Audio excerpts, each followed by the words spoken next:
Hello friends, today's topic is producers equilibrium. तो producers equilibrium क्या होता है आज हम ये देखेंगे। Producer equilibrium refers to a state of rest when no change in required, मतलब कि जब कोई चेंज वहीं रिक्वायर्ड नहीं हो तब हम उसको इस पोजीशन में होते हैं, इक्विलिब्रियम पोजीशन में। अ फर्म को हम और क्या बोल सकते हैं, producer is said to be in equilibrium. उस फर्म को इक्विलिब्रियम कब बोलेंगे, संतुलन में कब बोलेंगे, जब it has no insulation to expand और कॉन्ट्रैक्ट इट्स आउटपुट। कोई भी फर्म कब इक्विलिब्रियम में होगी, जब वो अपनी प्रोडक्शन को ना वो एक्सपेंड करेगी ना वो उसको कम करेगी। This state either reflects maximum profits, ये जो स्टेट है मतलब ये जो चीज है उसको या तो मैक्सिमम प्रॉफिट में लेके जाएगी और मिनिमम लॉसेस में, या उसको मिनिमम लॉसेस में लेके जाएगी। There are two methods for determination of product producers equilibrium. Producers equilibrium को मापने के लिए या उसको डिटरमाइन करने के लिए दो मेथड हैं हमारे पास। नंबर 1 है टोटल रेवेन्यू और टोटल कॉस्ट अप्रोच, मतलब कि TR एंड TC अप्रोच, जिसको हम बोल सकते हैं TR minus TC approach. Second है marginal revenue and marginal cost. Second method है हमारा MR माइनस MC अप्रोच। दो मेथड्स हमारे पास इक्विलिब्रियम को डिटरमाइन करने के लिए। बिफोर वी प्रोसीड फर्दर, आगे जाने से पहले we must be clear about one more point. हमें एक और चीज का ध्यान रखना पड़ेगा। Producer can attain the equilibrium level under two different situations. जो प्रोड्यूसर है, जो फर्म है, वो इक्विलिब्रियम को कब अटेन कर सकता है, कब वो इक्विलिब्रियम में पहुंच सकता है, दी हुई सिचुएशंस के अंदर। नंबर 1 है व्हेन प्राइस रिमेन्स कांस्टेंट। जब प्राइस हमारा क्या है, कांस्टेंट रहता है, स्थिर रहता है। इन दिस सिचुएशन, इस सिचुएशन में firm has to accept the same price as determined by the industry. जब प्राइस कांस्टेंट रहता है तो उस पोजीशन में फर्म को क्या एक्सेप्ट करना पड़ता है, firm has to accept the same price जो कि किसने फिक्स करा, वो इंडस्ट्री ने। इंडस्ट्री के द्वारा फिक्स किया गया प्राइस जो है वो फर्म को एक्सेप्ट करना पड़ता है।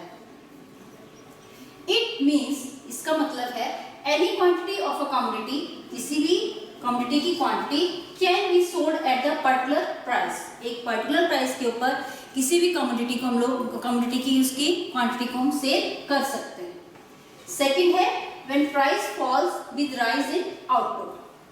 आउटपुट बढ़ रही है लेकिन प्राइस क्या हो रहा है, हमारा कम हो रहा है, तो दूसरी सिचुएशन है ये।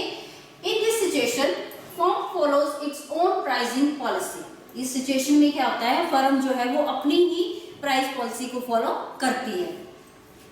However, it can increase sales only by reducing the price.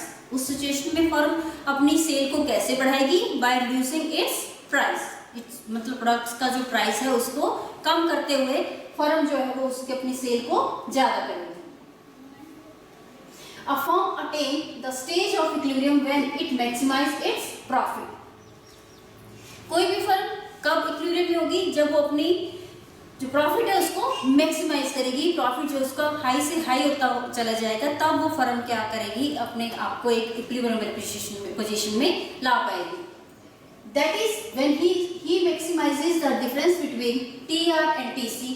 जब फर्म TR और TC के डिफरेंस को ज्यादा कर देगी, मैक्सिमाइज द डिफरेंस करेगी।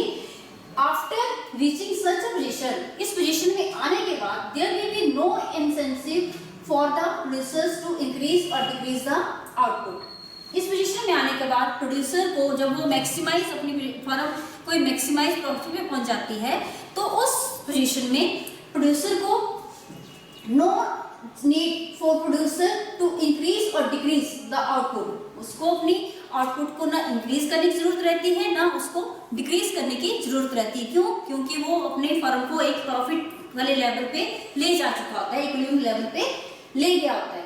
The producer will be said to be at equilibrium. इस पोजीशन में जो प्रोड्यूसर है उसको इक्विलिब्रियम वाली पोजीशन में पहुंच चुका होता है। नेक्स्ट है two essential conditions for producers equilibrium. इसको एसेंशियल्स भी हो सकते हैं, इसकी अजम्पशंस भी हो सकते हैं। इक्विलिब्रियम इस फर्म की प्रोड्यूसर्स इक्विलिब्रियम की अजम्पशंस और कंडीशंस क्या होती हैं। नंबर 1 है difference between T R and T C is positively maximize. जो डिफरेंस है हमारा टी आर टी सी में ये पॉजिटिवली मैक्सिमाइज, ज्यादा से ज्यादा होना चाहिए। सेकेंड है the profit fall after the level of output, मतलब ये जो प्रॉफिट है फर्म का वो after that level of output में गिरना चाहिए। Producers equilibrium when price main constant, जब पहली पोजीशन है ये, जब प्रोड्यूसर इक्विलिब्रियम जो है वो कैसा होता है, जब प्राइस मेन कांस्टेंट, प्राइस जो हमारे फिक्स रहते हैं। Number 1 when price remain same at all the output levels, जब प्राइस हमारे सेम रहते हैं एट ऑल आउटपुट लेवल्स, सारे ही आउटपुट लेवल्स पे, each producer aims to produce that level of output at which he can earn maximum profit. मतलब कि जो प्रोड्यूसर है उसका क्या एम होता है, aim to produce that level of output, उस आउटपुट तक उसको प्रोड्यूस करना है जहां तक वो he can earn maximum profit, उस लेवल पे जो प्रोड्यूसर जो है वो मैक्सिमम प्रॉफिट हासिल कर सके। That is when difference between T R and T C maximize, जब टी आर टोटल रेवेन्यू और टी सी टोटल कॉस्ट के बीच का डिफरेंस जो है वो ज्यादा होगा, ज्यादा से ज्यादा होगा। Let us understand this with the help of table. इस चीज को हम किस चीज से अंडरस्टैंड करेंगे, टेबल्स के केस द्वारा। When market price is fixed, वहां पे मार्केट प्राइस क्या होगा हमारा, फिक्स होगा एट ₹10 पर यूनिट। ये आया हमारे पास टेबल, यूनिट आउटपुट है हमारे पास यूनिट्स में 0 से लेके 6 तक, प्राइस हमारे पास सेम है 10 10 10। टी आर टोटल रेवेन्यू हमारे पास 0 10 20 30 40 50 एंड 60, और टी सी है हमारे पास 5 8 15 21 31 42 एंड 54। प्रॉफिट कैसे निकालेंगे इसका, T R minus T C. T R मतलब कि टोटल रेवेन्यू, आय क्या है minus T C total cost, उसकी लागत क्या है, तो लागत माइनस आय माइनस लागत profit, T R minus total revenue minus total cost is equal to profit. जो कि पहला आया टी आर रेवेन्यू हमारे पास 0 है, कॉस्ट हमारी लगी 5, तो हमारे पास क्या आ गया -5, जो कि क्या है प्रॉफिट राइजेस। टी आर हमारे पास 10 है, टी सी हमारे पास 1 है, प्रॉफिट क्या है 2 विद इंक्रीज, बढ़ रहा है मतलब 20 है टी आर, टी सी 15 है, प्रॉफिट है हमारे पास 5 जो कि आउटपुट के अंदर ही है, 30 है हमारे पास टी आर, 21 टी सी है और प्रॉफिट है हमारे पास 9, 40 टी आर है, 31 टी सी है, प्रॉफिट है हमारे पास 9 जो कि प्रोड्यूसर्स इक्विलिब्रियम में है। उसके बाद हमारी टी आर आ गया 50, टी सी आया 42 और प्रॉफिट आया 8, प्रॉफिट फॉल्स बिग। और 6 यूनिट में 10 है हमारा प्राइस, टी आर है हमारा 60, टी सी हमारा 54 और प्रॉफिट आया हमारा 6 जो कि इंक्रीज इन आउटपुट रिमार्क्स में। इसी को हम शो करेंगे डायग्रामेटिकली। वाई एक्सिस में हमारे पास T R and T C, X axis में हमारे पास आउटपुट जो कि यूनिट्स में होती है और T R and T C जो कि हमारी होती है हमेशा रुपीज में। ये हमारे पास टी आर कर्व है, एक स्ट्रेट लाइन में है हमारे पास टी सी, ये है हमारे पास टी सी कर्व और ये जो बता रहा है हमारा मैक्सिमम प्रॉफिट, एच और जी पॉइंट जो है हमारे पास, ये है हमारे पास maximum profit. Producer equilibrium price is not constant, जब प्राइस कांस्टेंट नहीं होता है तब प्रोड्यूसर इक्विलिब्रियम कैसे बनता है। आउटपुट है हमारे पास यूनिट्स में 0 से लेके 6 तक, प्राइस है हमारे पास, ये कांस्टेंट नहीं है प्राइस, पिछले टेबल में हमारे पास प्राइस जो था वो कांस्टेंट था, स्थिर था। अब हमारे पास price 10 9 8 7 6 5 8 4।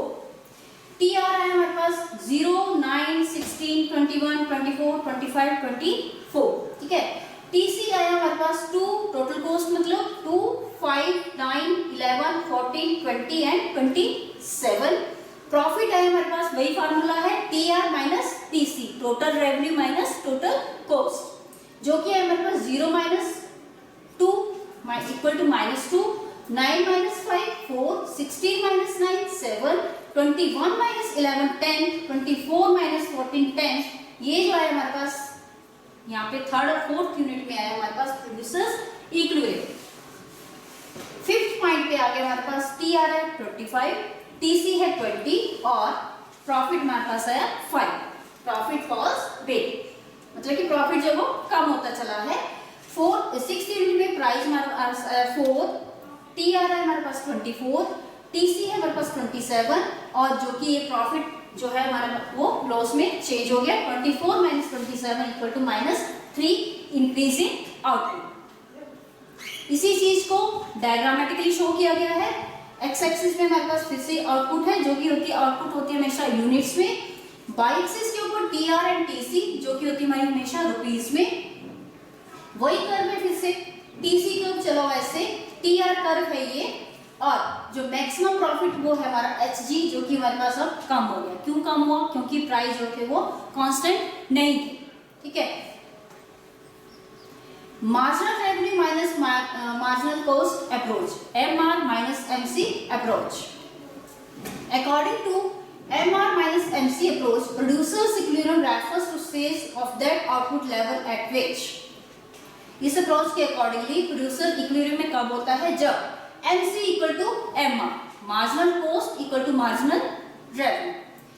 As long as MC is less than MR, जब तक MC जो है MR से कम होगी, it is profitable for producer. ये चीज प्रोड्यूसर के लिए प्रॉफिटेबल होगी to go on producing more because to its adds its profit, ये अपने प्रॉफिट को इसमें ऐड करेगा। he stops producing more only when MC becomes equal to MR, वो अपने मतलब स्टॉप कहाँ पे करेगा प्रोडक्शन को? जहां पे MC becomes equal to MR, MC क्या हो जाएगी? MR के बराबर हो जाएगी। वहां पे हमारा जो प्रोड्यूसर है वो अपनी आउटपुट या प्रोडक्शन करना स्टॉप कर देगा। सेकेंड है MC is greater than MR, जब MC MR से ज्यादा हो जाती है after MC equal to MR output level. Third है हमारे पास when MC is greater than MR, जब MC ग्रेटर MR से ग्रेटर हो जाती है, ज्यादा हो जाती है आफ्टर इक्विलिब्रियम के बाद, it means producing more will lead to decline the its profit, मतलब कि प्रोड्यूसिंग ज्यादा प्रोड्यूस करना पड़ता है will lead to decline its profit. Producer equilibrium when price remain constant, MRMC approach में producer equilibrium when price remains constant, when price remain constant firm can sell any quantity of output, जब price constant होते हैं, स्थिर होते हैं, तो firm can sell any quantity, firm जो है वो किसी भी क्वांटिटी में सेल कर सकती है at the price fixed by the market, market के द्वारा जो प्राइस फिक्स किया गया होता है उसके ऊपर जो है फर्म वो सेल कर सकती है। Price remains same at all level of the output, price जो है वो हमेशा रिमेन रहेगा इस कंडीशन में और at all level of output.